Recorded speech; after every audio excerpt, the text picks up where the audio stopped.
Eri ana beje o, e yori o piade.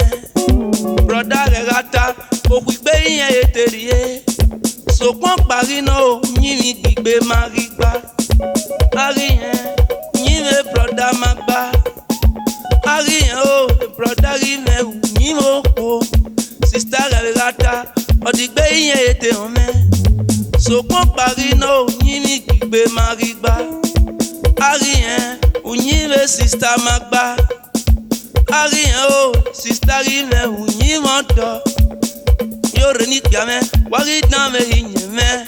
Wara mieno me ikebe, nuwawo kan wegi yo Uri yere, iya momo kabe wo bi aleke. Wegi yere o, iya momo kabe wo bi aleke. No be kani kuwa, na kina. Na kyo, wari dan me hinyeme. Meki amye no me go, ni wado me gi yo Agriyo gwen me no takia ye.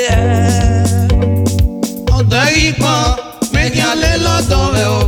Eru davo ata uyine nipo. Odaipa me nyale lodo veo. Eru davo ata uyine nipo.